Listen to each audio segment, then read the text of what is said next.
Oh, welcome back, ladies and gentlemen, and we're in an exponential state of mind here today. We're going to talk about some exponential equations. We're going to focus on very friendly ones today that have like bases.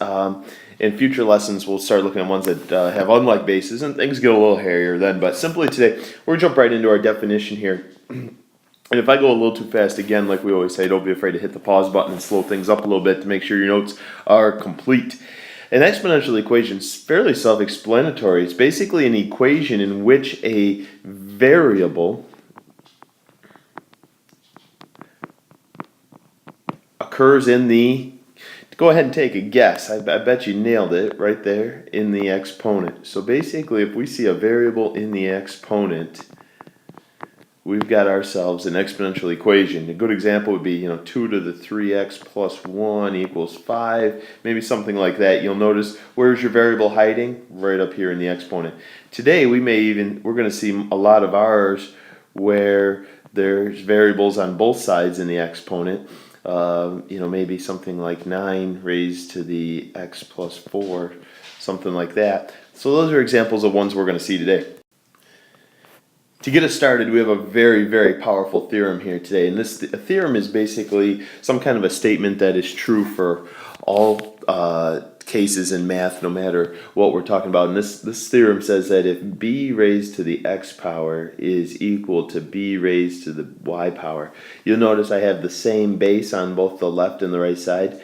Then if that is true, then what else must be true? Then we know that the exponent on the left side has to equal the exponent on the right side. So basically, if we tried to translate that to English, we're basically saying if the bases are the same, we'll go dot, dot, dot, then we're going to simply set the exponents equal to each other. If the bases are the same, set the exponents equal to each other. And we're going to go ahead, we're going to jump right into our first one here. It says 7 raised to the 2x plus 1 power is equal to 7 raised to the 3x minus 2 power. And of course, just like any other equation you've dealt with in math, our objective here is to solve for x. The great news is we certainly do have the same base on the left side as we do the right side. So according to our theorem, we're allowed to just say, hey, the exponent on the left side has to equal the exponent on the right side. I've now created a new linear equation, and all I'm going to do is simply solve this rascal for x. I'm going to subtract this 2x to the other side. That'll leave me with an x. I'm going to grab this negative 2, add it, and get a 3. Therefore, x equals 3. Never a bad idea to try to check these rascals, just like any other equation. Let's see, on the left side we've got 7 raised to the 2 times 3 plus 1 power equals 7 to the 3, that should be a 3. 3 times 3 minus 2 power. So let's see, 6 plus 1 is 7, 9 minus 2 is also 7. Boom, check. 7 to the 7 equals 7 to the 7. Of course, now we're going to face our most important question of the day. What do we do if both sides don't already have the same base? You'll notice that last problem was tailor-made for us because as soon as it was given to us, both sides were in terms of base 7. So let's take a look at this example here. Let's consider 3 raised to the 2x minus 1 power is equal to 27 to the x power. So we're in big trouble. Our theorem that we just wrote down does not apply to this problem because I have base 3 on the left side, but I'm using base 27 on the other side. So here's our ultimate question today, and this is what basically this is going to determine how successful we are. Can you express both sides in terms of the same base? That is our goal. And of course, you can reach deep down in your memory bank. You remember that 3 to the 3rd power is equal to 27. Okay, so what we're going to do is we're going to go ahead, we're going to grab that 3 to the 3rd power, and we're going to try to substitute it in for that 37. So here's what it might look like. We've got 3 raised to the 2x minus 1 equals, here's where we make our substitution, 3 to the 3rd in for 27. You'll notice that it's still being raised to the x power, just like 27 up here was being raised to the x power. Now my 3 to the 3rd is being raised to the x. Okay, next thing. We're going to try to clean up that right side a little bit, and we're going to use something called our power rule. Our power rule says that when you have an exponent raised to an exponent, you simply multiply them. So we've got 3 raised to the 2x minus 1 equals 3. Multiply the 3 and the x to get 3x. Now our theorem applies. It says if you've got the same base on both sides, we're simply going to set those exponents equal to each other. Subtract the 2x over, boom, there it is, x equals -1. Now, just before we move on, I just wanted to reiterate one more time that the main idea here is that we had to express both sides in terms of base 3 before that theorem applied. So we had to substitute that 3 to the third power in for the 27. Okay, for our third example, let's try 5 raised to the 3x minus 8 power. And we're going to set it equal to 25 raised to the 2x power. Again, our theorem does not apply because we don't have the same base on both sides. What we're going to do is we're going to try to create the same base. We're going to try to express both sides in terms of base. What are you thinking? I'm feeling base 5 because I know that I can substitute 5 squared in for 25. So that's what I'm going to go ahead and do. I'm going to leave the left side the way it is. And then I'm going to substitute a 5 squared into 25's place. Okay? So basically you'll notice if you have two denominators, kind of a rule of thumb, for lack of a better word, is that you're going to go with the smaller base. You're going to try to express both sides in terms of the smaller base. Always think smaller as compared to bigger. Now we're going to use our power rule.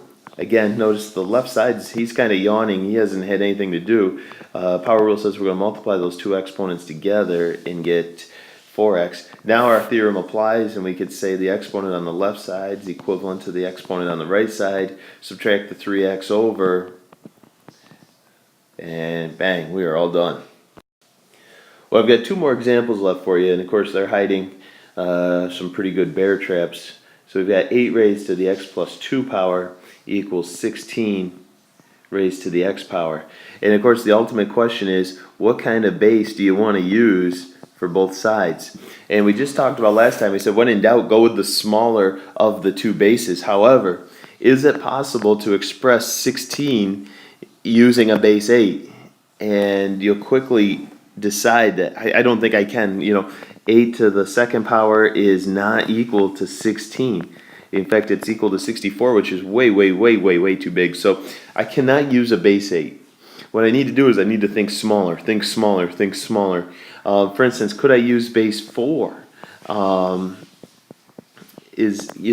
can certainly substitute a 4 squared in for 16, but can I express this 8 on the left side with base 4? I don't think so. I can't, 4 raised to a nice clean power never equals 8.